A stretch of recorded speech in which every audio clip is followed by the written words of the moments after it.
خوشبو انہی سے مخصوص ہے. کافر و مشرک بھی کہتے تھے حبیب خدا گزرے ہوں گے. اب سمجھ میں آیا حدیث قصہ میں جب نواسے گھر آ رہے ہیں تو فرما رہے یوم انی اشم عندک رائحۃ طیبۃ کأنها رائحۃ جد رسول اللہ. مادر گرامی آپ کے پاس سے ایسی خوشبو آ رہی ہے جیسے نانا کے بدن سے آتی ہے.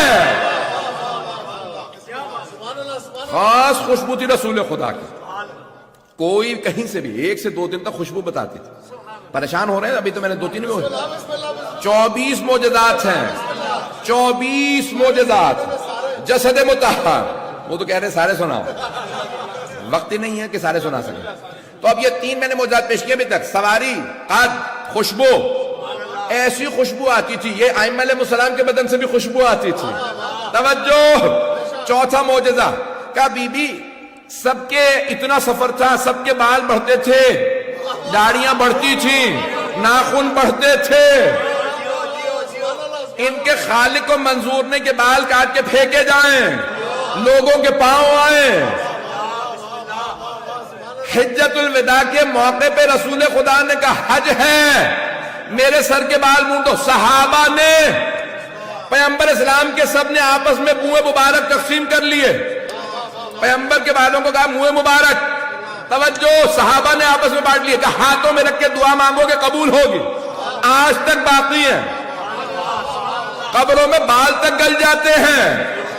آپ جا کے ذرا دیکھ لیجیے آن لائن, جہاں ٹائپ کریں گے منہ مبارک آپ کو نظر آ جائے گی. حضرت بال کشمیری میں کہا جاتا ہے, کشمیر میں جا کے دیکھیے, البینیا میں دیکھیے, چچنیا میں دیکھیے, جہاں جہاں زیارت برآمد ہوئی ہے اس کی خوشبو ہی الگ ہے. بڑا پریشان کر رہا ہوں آپ حضرات کو. تو اب حبیب خدا کے منہ میں مجھے تعجب ہے مسلمانوں پہ, ماننے پہ آتے ہیں تو بال مان لیتے, آل کو نہیں مانتے.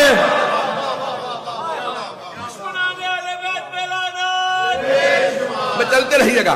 تو عزیزان گرامی کہا کہ یہ موجودہ, اب مجھے ترتیب یاد نہیں کتنے پیش کر چکا ہوں. کہا میں سرا اور کیا دیکھا, کبھی بھی ہم نے دیکھا کہ اگر کسی مقام پہ کنواں ہوتا تھا پانی اس کا خشک ہو جاتا تھا, یہ لعاب دہن ڈالتے تھے پانی بھر جاتا. اگر پانی کھارا ہوتا یہ لعاب دہن ڈالتے پانی میٹھا ہو جاتا. کوئی بیمار ہوتا یہ لعاب دہن لگاتے اسے شفا مل جاتی. جس کے لعاب دہن کا اثر ایسا ہو, سوچئے اس کے خون کا اثر.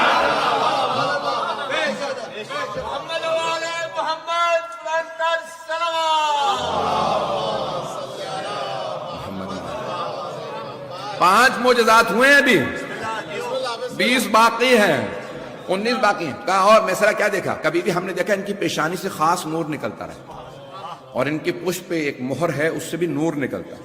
اگر کپڑا ہٹ جائے تو نور نکلتا ہے, آسمان سے جا ملتا ہے.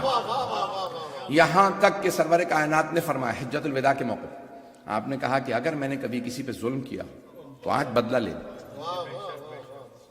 تو ایک صحابی نے ہاتھ کھڑا کیا, کہا یا رسول اللہ آپ نے مجھے تعزیانہ مارا تھا.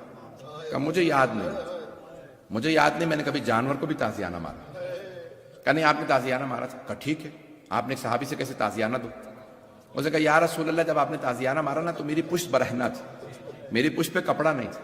تو آپ نے ایک دوسرے سے صحابی سے کہا کرتا اٹھاؤ تاکہ میری برہنہ پشت پہ یہ تعزیانہ مارے. جیسے ہی کپڑا ہٹایا اس نے تعزیانہ پھینکا اور فوراً مہر نبوت کو چومنے لگا. کہا یا رسول اللہ میں نے جھوٹ بولا تھا, میں مہر نبوت کا بوسہ دینا چاہتا تھا. اب پتہ چلا یہ زیارت کرنا صحابہ کے نزدیک جھوٹ بول کے بھی جائز ہے.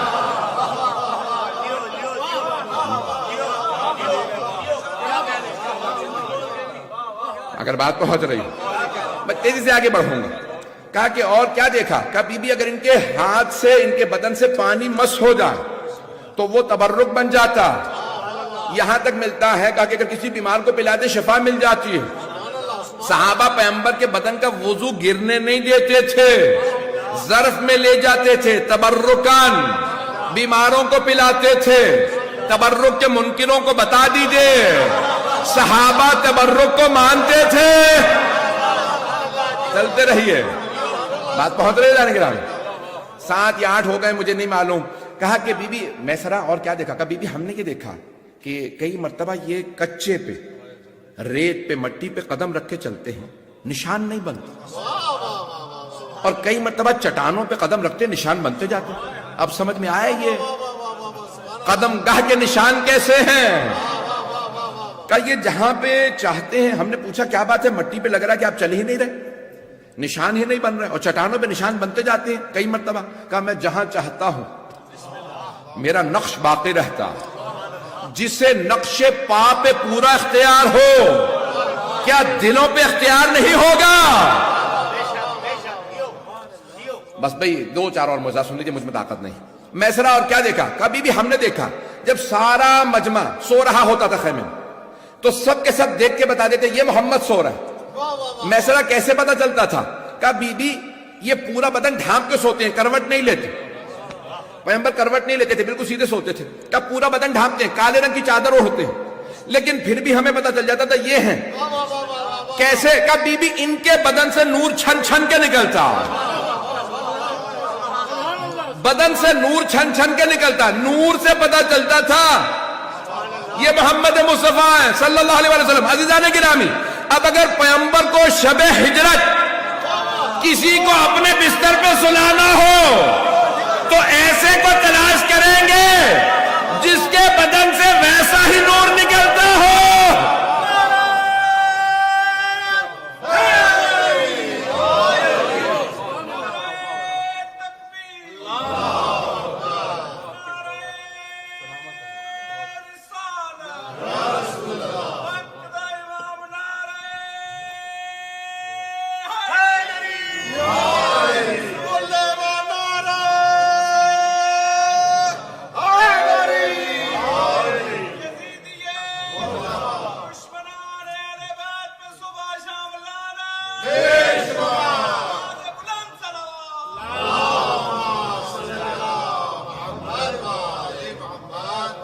توجہ ہے ذہنی رہا. میں جانتا ہوں وقت تمام ہو چکا، تھوڑا سا زحمت کریں گے، آگے کی تشریف لے آئیے کیونکہ باہر سے آنے والے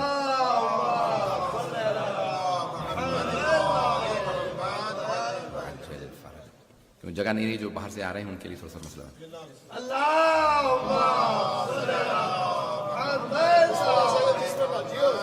بھئی 8-10 معجزات ہوئے ہیں، اب مجھ میں طاقت نہیں ہے. اور تو کہا کہ میسرا اور کیا دیکھا؟ کبھی بھی ان کے جسم کے معجزات، صرف جسد مطہر کے معجزات دیکھے، صرف جسد مطہر یہ معجزات بیان کیے ہیں.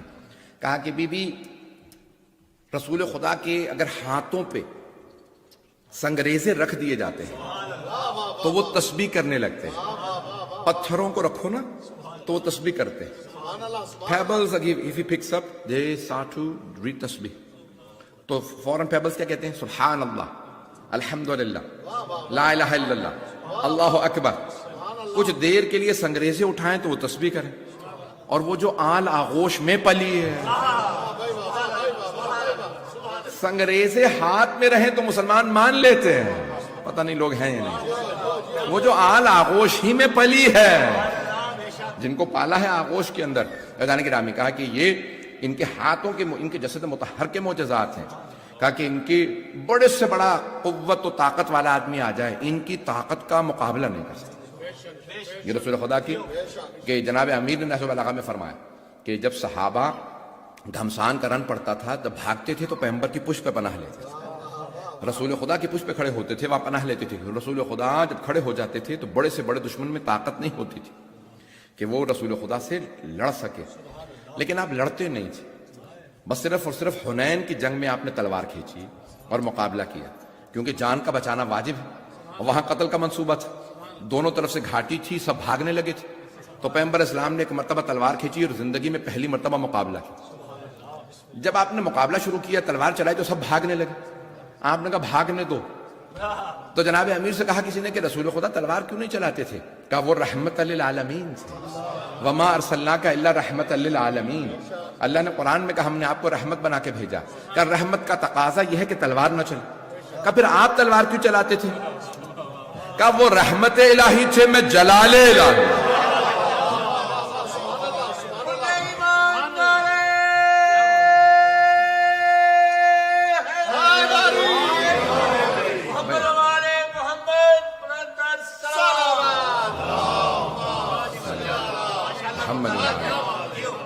بہت سے مطالب ذہن میں لے کے آیا تھا لیکن 1.5-2 گھنٹے لگ جاتے ہیں. کہ وقت نہیں تفصیل میں جا سکوں کہ رسول خدا کے جسد مطہر میں اتنے معجزات. آپ جب چاہتے تھے آپ کی انگشتری سے، آپ کی انگلیوں سے پانی جاری ہو جاتا، پانی ختم ہو جائے تو پانی سیراب کر دیتا. آپ کی ریش مبارک میں 19 بال، 17 یا 19 بال سفید جو چمکتے تھے، پتہ نہیں لوگ ہیں یا نہیں. اور آپ کے جسم مبارک سے متعلق بے انتہا علماء نے فضائل لکھے ہیں کہ آپ کا جسد مطہر معجزات پہ مشتمل تھا. اللہ نے ایسے ایسے آپ کو معجزات عطا کیے تھے کہ جب آپ اپنی آواز پہنچانا چاہتے تو کسی کو بھی پہنچا سکتے. اور آپ کے آواز سے متعلق ہے کہ جب آپ بات کرتے تھے تو آپ کا روب اتنا ہوتا تھا کہ دشمن آپ کی آواز سے اونچی آواز نہیں کر سکتا. جب اپنی آواز کو آپ بلند کرتے تو کسی کی ضرورت نہیں ہوتی تھی کہ آپ سے اپنی آواز اونچی کرے. عزیزان گرامی، یہ آپ کے لیے جسد مطہر میں اتنے معجزات لکھے ہیں اللہ سبحانہ و تعالیٰ نے کہ اللہ نے ایسا نازل کیا ہے آپ کے نور مبارک کو، آپ کے وجود اقدس کو، آپ کے جسد مطہر کو، جسم مبارک کو، اتنے اللہ نے معجزات عطا کیے ہیں کہ سارے انبیاء نے جو معجزات دکھائے اس سے زیادہ صرف اکیلے رسول خدا نے معجزات دکھائے. اور اللہ نے قرآن میں فرمایا کہ فَإِن مَاتَ أَوْ قُتِلَ، اگر یہ مر جائیں یا قتل کر دیے جائیں. یہ خود پیش کرنا کہ قتل کر دیے جائیں، یعنی اللہ احتمال دے رہا ہے کہ قتل ہو سکتے ہیں. کہ جو آج لوگ کہتے ہیں نہیں قتل ہو ہی نہیں سکتے تھے، تو اللہ خود فرما رہا ہے کہ اگر قتل کر دیے جائیں. اور ہمارا عقیدہ یہ ہے کہ معصوم طبیعی موت نہیں مرتے. ہمارے چہردہ معصومین تو رسول خدا کی طبیعی موت نہیں تھی، لیکن ہم بیان نہیں کر سکتے. تو عزیزان گرامی، آج شب ہے. رسول خدا جب غدیر سے واپس آ رہے تھے تو ایک خاص مقام پہ آپ کو زہر دے دیا گیا، اور زہر نے اثر شروع کیا.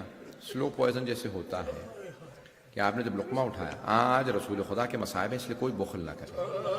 جسے کبھی رونا نہ آتا ہو ضرور روئے. آرام سے پڑھیں. تفصیل میں جانا چاہتا تھا لیکن وقت بھی نہیں ہے، میرے ساتھ چلیے گا. تو جناب سرور کائنات، پوری زندگی آپ نے بڑے سخت مصائب دیکھے. جانتے ہیں نا کہ پیدائشی طور پہ کوئی یتیم ہو، باپ کی محبت نہ ملی ہو، دادا اور چچا سے باپ کی محبت تلاش کرتے ہیں. اور بہت کم سن تھے 6 برس کے تھے جب آپ کی والدہ کا انتقال ہوا اور آپ اپنی والدہ کے پاس تھے. تو ایک مرتبہ جب اپنی والدہ کو چومنے لگے، پیار کرنے لگے، اور جب آئے نا مکے سے ایک مرتبہ مدینے جا رہے تھے تو راستے میں کہا میں ایک مقام پہ رکنا چاہتا ہوں. ابا کے مقام پہ رکے. آئے صحابہ نے کہا یا رسول اللہ کیا بات ہے، ہم نے آپ کو کبھی اتنا روتے نہیں دیکھا. ہاں، قبر مبارک پہ گر گئے. کسی قبر ہے؟ کہا یہ میری ماں کی قبر ہے. تو ایک صحابی نے کہا یا رسول اللہ آپ کو تو صبر کرنا چاہیے، آپ نبی ہیں. کہا کہ اللہ نے اسے میری ماں بنایا تھا، یہ میری ماں ہے، میں کیسے ماں کو یاد نہ کروں. قبر سے لپٹ کے رونے لگے. بہت پیار کیا، قبر سے لپٹ رہے ہیں بار بار، مجھے اپنی ماں بہت یاد آ رہی ہیں. تو رسول خدا اس طرح کے جملے فرماتے. اور پھر آپ نے ساری زندگی سختیاں دیکھی، یتیمی دیکھی، اسی لیے پوری زندگی لے کہہ گئے کبھی یتیموں پہ ظلم نہ کرنا، کبھی یتیم کو تماچا نہ مارنا. اتنا ہی میری طرف دیکھے گا. یہاں تک فرمایا اپنے بچے کو یتیم بچے کے سامنے پیار نہ کرنا. یا رسول اللہ اپنے بچے کو، یہ تو میرا بچہ، کیوں پیار نہ کروں؟ کہا کہیں یتیم بچے کا دل نہ ٹوٹ جائے. میرا پیار کرنے والا باپ نہیں ہے دوسرے کے بچے کو بھی، یعنی جو دوسروں کا اتنا درد رکھتے ہوں. کہا کہ نہیں، اپنے بچے کو بھی پیار نہ کرو یتیم بچے کے سامنے. جب طائف گئے نا تو آپ کو طائف والوں نے پتھر مارے. یہ نہیں کہہ رہے مجھے پتھر مارے، پورے راستے سوچ رہے ہیں میں سیدہ کو کیا کہوں گا، میری بیٹی فاطمہ کیا سوچے گی، میرے بابا کا کوئی چاہنے والا نہیں ہے. تو جب گھر آئے تو دیکھا دروازے کے پیچھے بیٹی کھڑی ہے، اپنا نہیں سوچ رہے. جناب سیدہ نے دروازہ کھولا، ایک مرتبہ دیکھا سر سے لے کے پاؤں تک بابا لہو لہان ہے. پیغمبر فرماتے ہیں میری زندگی کا سب سے سخت دن وہی تھا کہ اتنا مجھے پتھر مارے گئے. آپ آئے تو جناب سیدہ نے بس ایک ہی جملہ کہا، بابا لگتا ہے آپ بہت تھکے ہارے آئے ہیں، آئیے میں آپ کا ہاتھ منہ دھلائے دیتی. بی بی فوراً گئی، پانی لے کے آئے. کہا بابا جان چہرے پہ پانی ڈال لیجیے. تو ایک مرتبہ رو کے فرمانے لگے فاطمہ آپ اپنے بابا کی بھی ماں ہیں. بیٹی ایسے تو مائیں پیش آتی ہیں، انتی ام ابیہا، فاطمہ آپ اپنے بابا کی ماں ہیں، اتنی محبت دیتی ہیں. بس پھر ایک مرتبہ کبھی جناب آخری لحظات سے مدینے آ گئے، آئیں ذرا پیغمبر اسلام کی آخری لحظات کو پیش کروں، 5 منٹ کی 7 منٹ کی زحمت دوں گا، میرے ساتھ چلیے گا مدینے۔ اب آخری لحظات ہیں، جب زہر دے دیا گیا تو آپ نے بلایا، کہا میرے بھائی علی، جب تک مجھے آپ غسل و کفن نہ دے دیں مجھے چھوڑ کے نہ جائیے گا، میرے سے مدینے میں چاہنے والے بہت کم ہیں، خود میرا غسل کیجیے گا یا علی، خود مجھے کفن دیجیے گا، میرا جنازہ خود پڑھائیے گا، یا علی مجھے میرے گھر میں دفنا دیجیے گا، میرا گھر ہی میرا مزار رہے گا، جس نے زیارت کرنی ہو میرے گھر پہ آئے، آپ خود مجھے دفنائیے گا۔ پھر ایک مرتبہ رو کے کہنے لگے یا علی میرے بعد میری بیٹی میرے نوازوں کا خیال رکھو۔ جناب امیر جانتے ہیں یہ ان سے نہیں کہا جا رہا، امت سے فرما رہے ہیں، اے مسلمانوں ایک ہی تو میری بیٹی ہے، اجرکم اللہ۔ جناب امیر فرماتے ہیں نہج البلاغہ میں کہ آخری لحظات رسول خدا کے تھے اور میرے سینے پہ سر تھا آپ کا، میرے زانوں پہ بار بار کہتے یا علی آپ نماز پڑھانے نہیں گئے؟ کہ یا رسول اللہ آپ کی فلاں زوجہ نے اپنے باپ کو بھیج دیا ہے، کہ یا علی اپنی زندگی میں آپ کا حق غصب نہیں ہونے دوں گا، اس حالت میں مجھے لے جائیے میں مسجد نبوی جاؤں گا۔ تو ایک مرتبہ کا سہارا دیا کس نے؟ حضرت عبداللہ ابن عباس نے، جناب امیر نے اٹھایا، آئے محراب میں آ کے ہٹ جاؤ، میں اپنی زندگی میں علی کا حق نہیں جانے دوں گا۔ نماز کے دوران کہا خبردار علی کا حق غصب نہ کرنا، کہا لعن اللہ علی مخلف جیش، جو اسامہ کی جیش سے فوج سے مخالفت کرے اس پہ لعنت ہے، جاؤ تم سب فوج کے اندر چلے جاؤ، مدینے کو علی کے ہاتھ میں رہنے دو۔ لیکن جناب امیر کے ہاتھ میں نہیں رہنے دیا، وہاں پہ سارے منصوبے شروع ہو گئے۔ اب رسول خدا سب کچھ دیکھ رہے تھے۔ حدیث نبوی پیش کر رہا ہوں، ما اوذی نبی کما اوذی، کسی نبی کو اتنی اذیت نہیں دی گئی جتنی مجھے اذیتیں دی گئی۔ علامہ طباطبائی سے کسی نے پوچھا، آقا انبیاء کو لوگوں نے پتھر مار مار کے جان سے مار دیا، زندہ کنویں میں ڈال دیا، آگ لگا دی، آرے سے چیر دیا جناب زکریہ کو، رسول خدا کے ساتھ ایسا نہیں ہوا، پھر آپ نے کیوں فرمایا کسی نبی کو اتنی اذیت نہیں ہوئی جتنے مجھے؟ کہا کہ منافقین کو جب دیکھتے تھے نا کہ یہاں آتے ہیں میرے ساتھ کیسے میٹھے بن کے پیش آتے ہیں، میرے بعد میری بیٹی کے گھر پہ آگ لائیں گے، میرے بھائی علی کا حق چھینیں گے، میرے نواسے مارے جائیں گے، کہ جب سب دیکھتے تھے جانتے تھے کیا کچھ ہوگا۔ اجرکم اللہ۔ بس بھئی میں جملے پیش کر رہا ہوں، کوئی رونے میں بخل نہ کرے، آئیں ذرا میرے ساتھ چلیے۔ مدینہ شہر ہے، وہاں جناب سیدہ ایک مرتبہ امام حسن حسین سے فرماتی ہیں، میرے بچوں میرے بابا کے سینے پہ مت سو، میرے بابا کے سینے میں تکلیف ہے، میرے بابا کے سینے میں درد ہے، میرے بابا کو زہر دیا گیا ہے، حسن حسین میرے بابا کے سینے سے اتر جاؤ۔ رسول خدا نے کہا میری لخت جگر فاطمہ، حسن حسین کو میرے سینے پہ رہنے دیں، جب یہ دونوں سینے سے لگتے ہیں مجھے سکون محسوس ہوتا ہے، میری تکلیف دور ہو جاتی ہے۔ پتہ نہیں کیا دیکھ رہے ہو، ایک کا کلیجہ دیکھ رہے ہوں گے، دوسرے کی کٹتی رگیں دیکھ رہے ہوں۔ اجرکم اللہ۔ بھئی رونے میں بخل نہ کیجیے گا۔ کہ ایک مرتبہ کہا نہیں سیدہ میری لخت جگر، میری بیٹی میرے نواسوں کو میرے پاس ہے، بار بار پیار کر رہے ہیں۔ پھر ایک مرتبہ جناب سیدہ کو بلایا، کبھی پیشانی کو چوما، کبھی گلے کو چوما، بار بار بیٹی کو پیار کر رہے ہیں۔ یا رسول اللہ کیا بات ہے، یہ اتنا پیشانی کو چومنا، اتنا گلے کو چومنا، ہاتھ کو چومنا، شاید بازو پہ کوئی تازیانہ لگتا نظر تو نہیں آ رہا۔ ایک مرتبہ جناب سرور کائنات نے کہا بیٹی کیا بات ہے؟ پیغمبر بار بار بے ہوش ہو رہے ہیں۔ ایک مرتبہ کہا بیٹی کیا بات ہے، آپ بار بار دروازے پہ کیوں جاتی ہیں؟ آپ پیغمبر اسلام کا بابا جان کوئی عرب ہے بار بار آ جاتا ہے۔ کہا کیا کہتا ہے؟ پیغمبر تو جانتے تھے۔ کہا بیٹی کیا کہتا ہے؟ کہا بابا جان بار بار آپ کا پوچھتا ہے کہ مجھے رسول اللہ سے ملنا ہے، مجھے رسول خدا سے ملنا ہے۔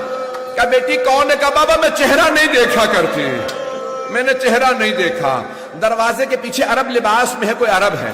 کہا بیٹی یہ ملک الموت ہے، کسی سے اجازت نہیں مانگتا، کسی نبی کے پاس اجازت مانگ کے نہیں آتا، آپ کے احترام میں نہیں آ رہا، یہ آپ کی وجہ سے اندر نہیں آ رہا، سیدہ اسے آنے دے۔